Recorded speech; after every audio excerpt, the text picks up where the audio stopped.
Hola chicos, nada, espero que estéis todos bien y nada, nos toca reinventarnos y empezar a trabajar ahora por vía telemática y voy a intentar trabajar las tablas de verdad a partir de estos vídeos que colgaré en YouTube. Entonces, empezamos con las tablas de verdad y nada, conviene recordar que una tabla de verdad es un mecanismo que me va a permitir averiguar si una fórmula cualquiera, una fórmula de la lógica proposicional, de la lógica que estamos trabajando en clase, es una tautología, una contradicción o una indeterminación. No sabéis todavía lo que es una tautología, lo que es una contradicción o una indeterminación. Lo entenderemos completamente cuando acabemos estos vídeos, pero de momento sí que me interesa señalar que una tautología es una fórmula que solo puede ser verdadera, una contradicción es una fórmula que solo puede ser falsa y una indeterminación va a ser una fórmula que puede ser o verdadera o falsa. Repito que una tabla de verdad va a ser una técnica que me va a permitir averiguar si un argumento es alguna de estas tres cosas. Nuestro objetivo va a ser intentar utilizar las tablas de verdad para averiguar si un argumento es válido o no es válido. Recordemos que nosotros mediante la lógica lo que hacemos es estudiar los argumentos y saber si esos argumentos son lógicos o no son lógicos. Entonces, un argumento es válido cuando las premisas me llevan lógicamente a la conclusión. Un argumento, recordamos, que son varias expresiones, algunas de las cuales me llevan lógicamente a la conclusión.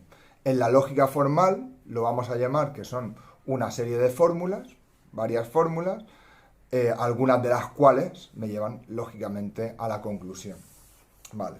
Para averiguar para averiguar cómo se hacen las tablas de verdad, para aprender cómo se hacen las tablas de verdad, vamos a seguir fundamentalmente tres pasos. Primero, vamos a ver cómo convertimos un argumento cualquiera en una fórmula. Vamos a ver el siguiente paso, que va a ser ver cómo esa fórmula se puede convertir en una tabla de verdad. Y por último, vamos a ver cómo se resuelve la tabla de verdad. Bien, nos vamos a la primera parte. La primera parte sería cómo convertimos un argumento en una fórmula. Pues bien, tenemos distintas fórmulas y lo que tenemos que hacer es convertirlas todas en una única fórmula, en una única proposición compleja. La teoría es muy sencilla. Lo que hacemos es unir todas las premisas con una conjunción y el resultado lo unimos a la conclusión con un implicador o condicional. Ejemplo. Vale, tenemos aquí tres argumentos. Argumento A, P y Q, P implica R, por lo tanto R. Dos premisas y una conclusión. La conclusión es R. Otro argumento con una única premisa. No P o Q, por lo tanto, no P y no Q. Y un tercer argumento con tres premisas que me llevan a una conclusión. La conclusión es R. Nos vamos al primer caso. ¿Cómo convertimos este argumento en una única fórmula? Tres fórmulas en una única fórmula. Pues como os he dicho, juntamos las premisas con una conjunción. Hay dos premisas, P y Q,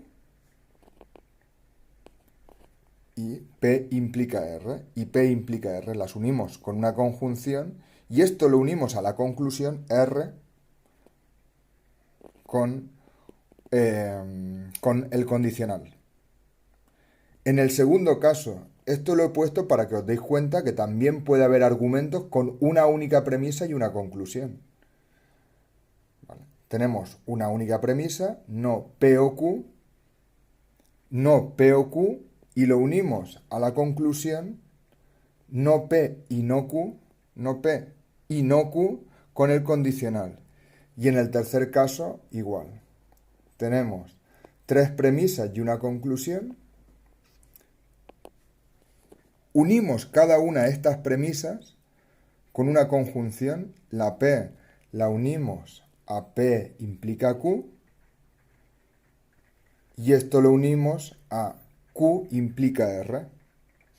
Y todo esto a la conclusión, que es R, la unimos con un condicional.